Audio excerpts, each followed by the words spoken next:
La ministre de l'Éducation nationale et de l'alphabétisation, Marietou Koné, les annonçait dès sa prise de fonction. Les états généraux de l'école ivoirienne. Ils seront lancés à Abidjan ce lundi 19 juillet 2021 en présence du Premier ministre Patrick Achi et de la directrice générale adjointe de l'UNESCO chargée de l'éducation Stéphania Gianni. Co-construire un pacte social durable en faveur d'une école ivoirienne, centrée sur la réussite des élèves et l'appropriation des valeurs de la République, mais également mettre à la disposition de la Côte d'Ivoire et du monde des ressources humaines de qualité et productives à travers une éducation de haut niveau, équitable et inclusive et qui est en adéquation avec les besoins du marché. In fine, l'objectif de ces travaux sera au total de trouver la panacée au mot de l'éducation en Côte d'Ivoire. Ça fait l'actualité ce soir, s'intéresse aux états généraux de l'école ivoirienne. Madame, monsieur, bonsoir et bienvenue. Les états généraux de l'éducation nationale et de l'alphabétisation seront donc lancés ce lundi 19 juillet 2021 et s'étendront sur 6 mois et prendront fin avec la remise officielle des conclusions au chef de l'État. Dans cet élément, notre reporter Ahmed Traoré nous fait le point. Reportage. Ces assises offriront à la Côte d'Ivoire et à tous les acteurs du système éducatif l'opportunité de faire un diagnostic, de rentabiliser et capitaliser tous les investissements injectés dans le secteur éducatif. Ce sera également l'occasion de porter des réflexions qui vont aider à repositionner la Côte d'Ivoire au rang des pays ayant les systèmes éducatifs les plus performants, en réconciliant l'ensemble des acteurs directs avec la culture du mérite, de l'excellence, de l'exemplarité et du travail. La ministre de l'Éducation nationale et de l'alphabétisation, le professeur Marietou Koné, envisage pour la Côte d'Ivoire une place de leadership avérée dans le domaine de l'éducation, fondée sur la culture, de l'excellence et du mérite. Les états généraux de l'éducation visent ainsi à co-construire un pacte social en faveur d'une école ivoirienne centrée sur la réussite des élèves et l'appropriation des valeurs. Il s'agira plus spécifiquement de porter un regard sur le système actuel, au regard des lacunes existantes et recueillir à la lumière des obstacles réels en matière d'éducation, des propositions innovantes et consensuelles pour construire une école de qualité. Il conviendra ainsi d'établir une feuille de route en vue de l'opérationnalisation des propositions, recommandations et résolutions formulées par les travaux des États généraux. C'est cette démarche inclusive et d'écoute qui justifie les rencontres des anciens ministres de l'Éducation et des missions d'imprégnation de la ministre auprès des pays frères ayant enregistré une performance au niveau de leur système éducatif. Telle la mission du Sénégal du lundi 28 juin au vendredi 3 juillet 2021 et qui a permis la rencontre du ministre de l'Éducation nationale du Sénégal et du président de la République Macky Sall avec Madame la ministre Marietou Koné. Les Ivoiriens attendent beaucoup de ces états généraux qui vont venir guérir, l'on espère, les maux qui minent le système éducatif.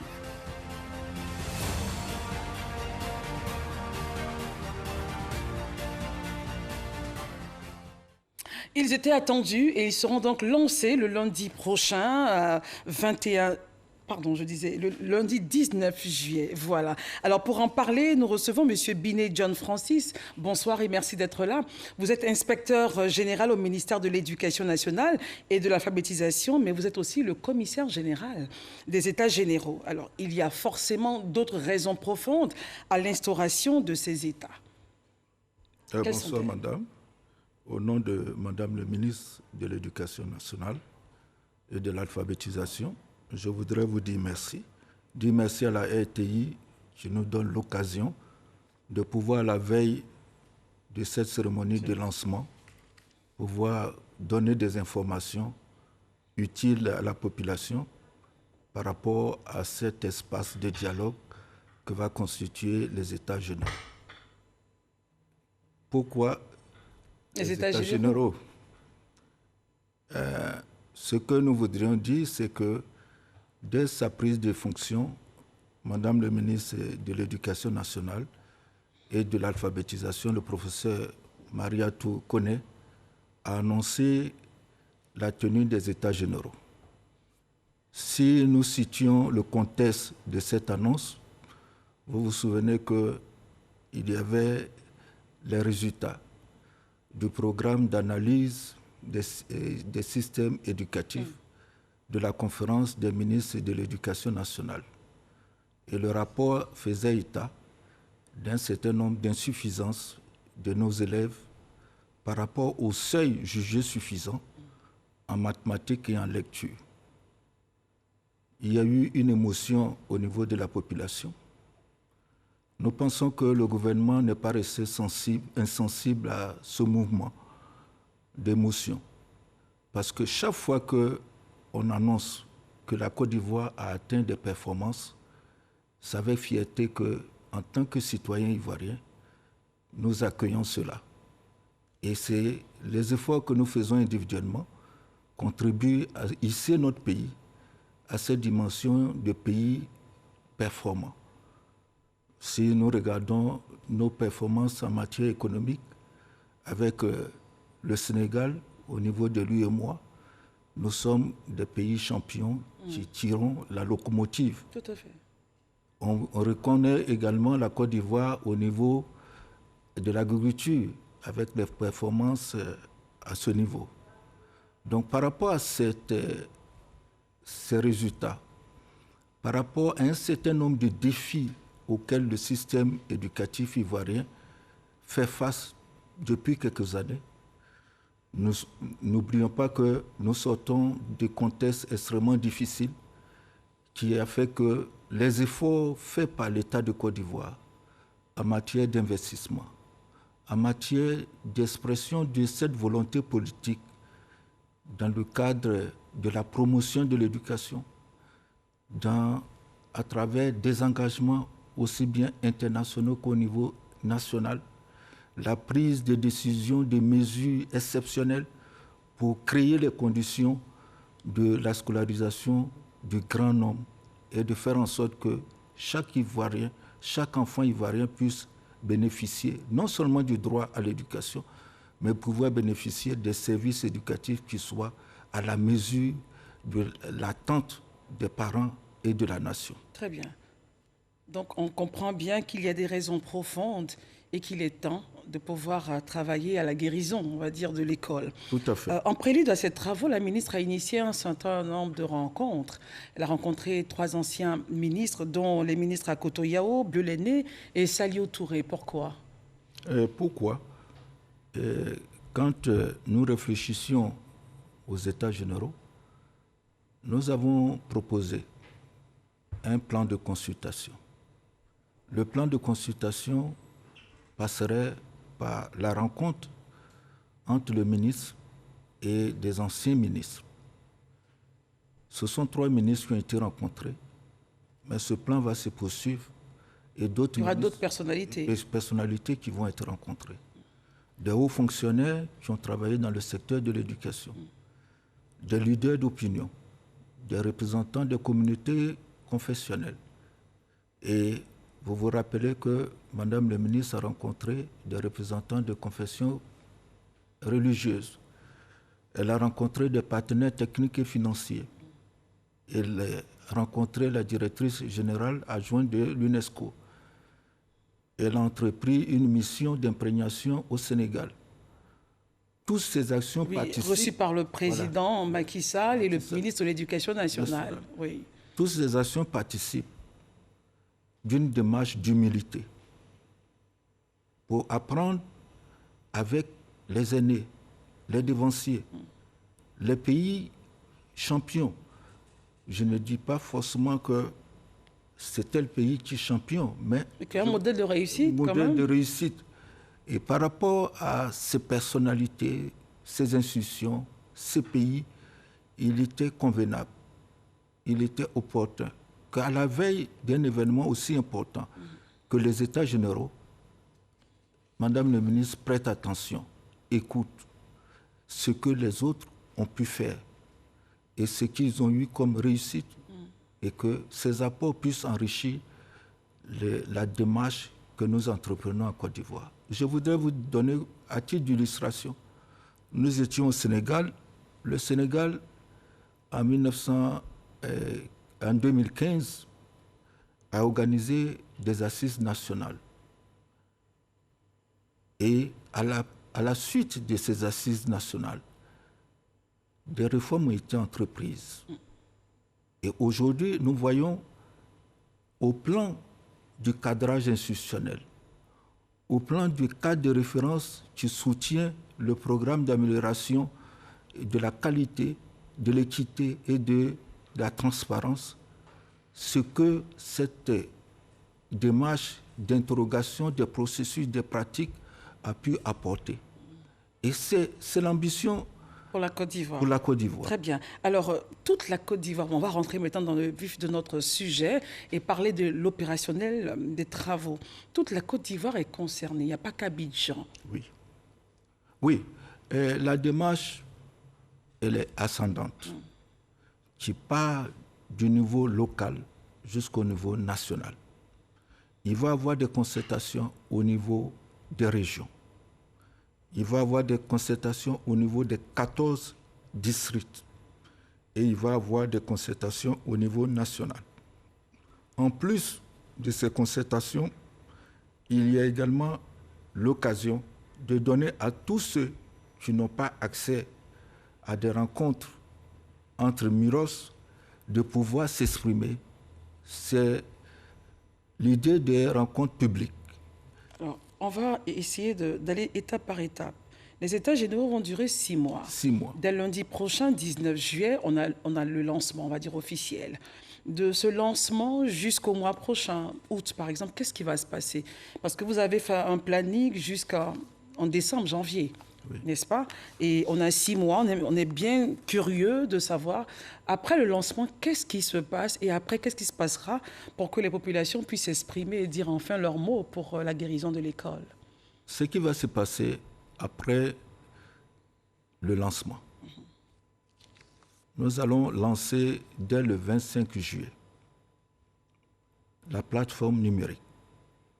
La plateforme numérique a été instituée pour permettre surtout à tous ceux qui ont la possibilité de pouvoir accéder à cette plateforme qui est libre, de pouvoir s'exprimer à travers des enquêtes, à travers des forums, à travers également des focus group et sur la base d'un certain nombre de thématiques que nous avons identifiées pour leur permettre de pouvoir contribuer.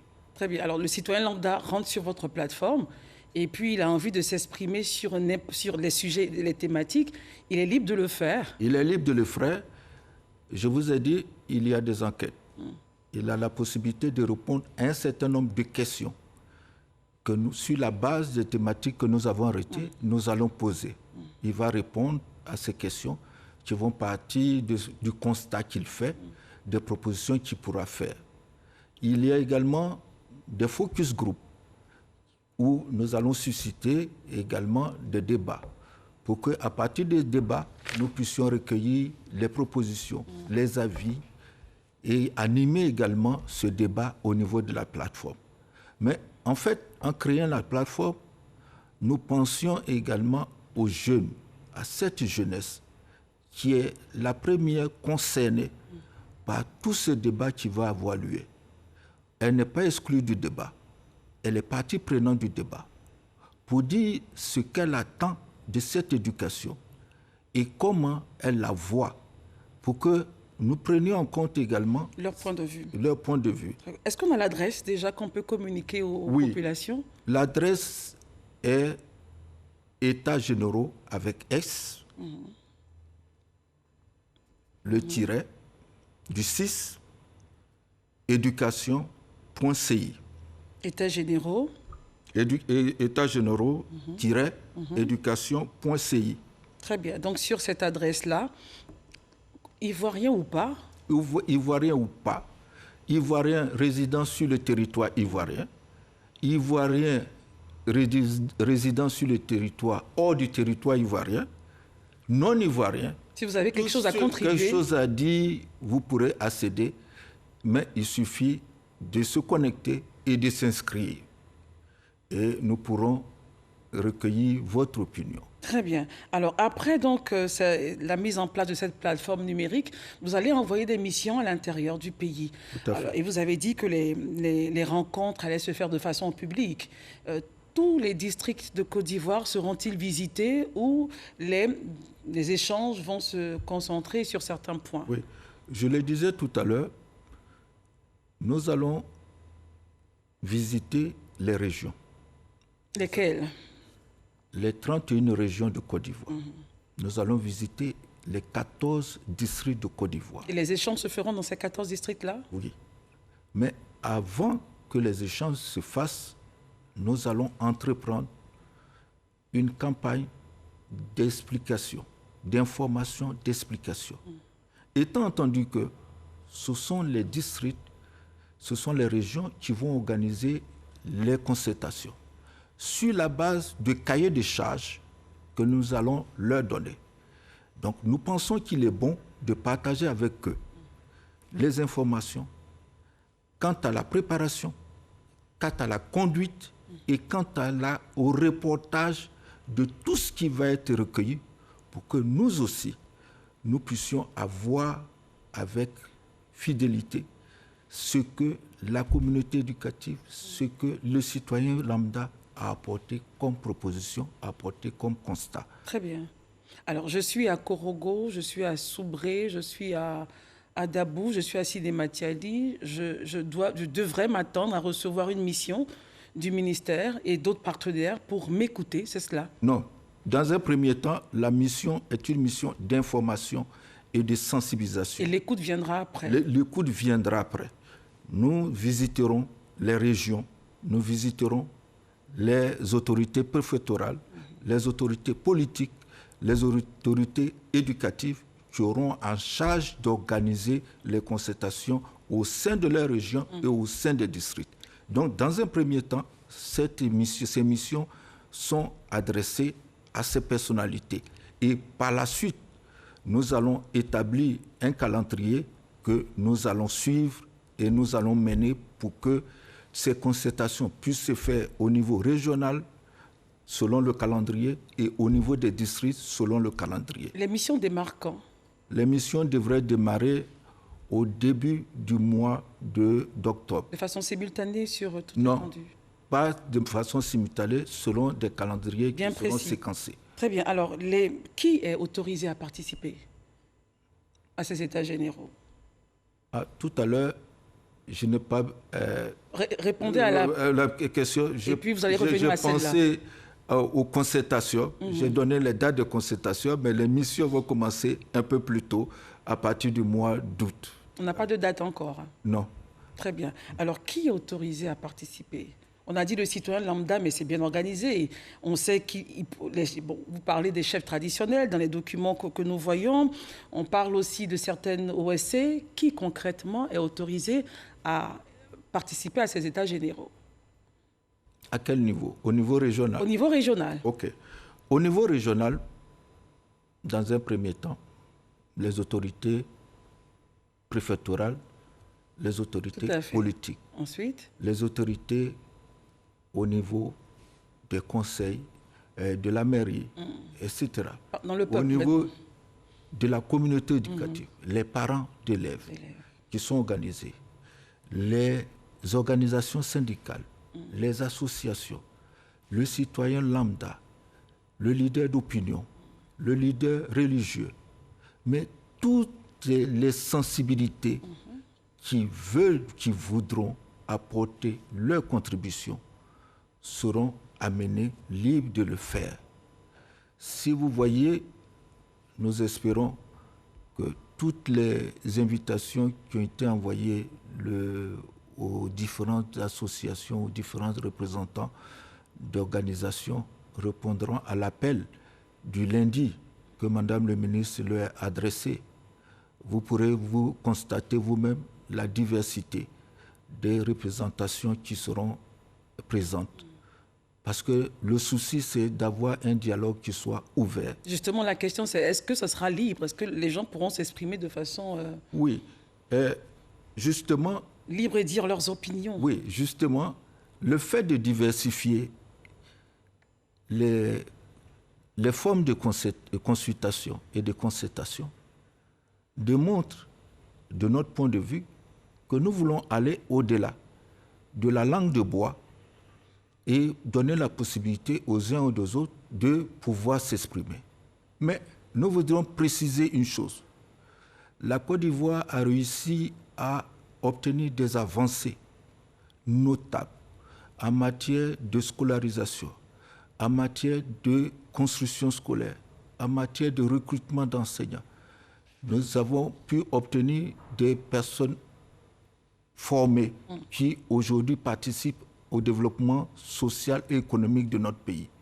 Il ne s'agit donc pas de faire le procès de qui que ce soit, mais ensemble, avec beaucoup d'humilité, au regard des moyens qui ont été mis à la disposition du développement de l'éducation nationale, c'est d'analyser et pouvoir dire est-ce que nous avons atteint ce que nous devrions faire en termes d'efficience, en termes d'ambition de notre pays.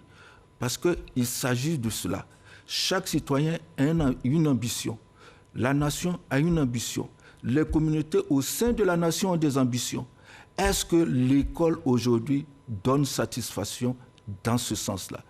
Nous pensons que les réponses viendront par rapport à notre engagement et à nos interrogations que nous aurons à faire pour que nous ayons une idée de là où nous sommes réellement et d'où nous devons partir pour atteindre les objectifs. Il s'agira de venir contribuer, pas venir accuser. Tout à fait. Très bien. Alors, vous avez 6 mois. Oui. Et au bout des 6 mois, nous avons des résolutions.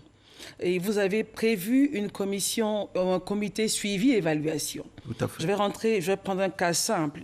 Si dans vos propositions, dans une région ou zone donnée, on vous dit par exemple que l'environnement de tel lycée est un peu biaisé à cause des bars et maquis qui sont tout autour, qu'il faudrait, par exemple, les déplacer ou voir comment faire en sorte que les élèves puissent se concentrer sur les études.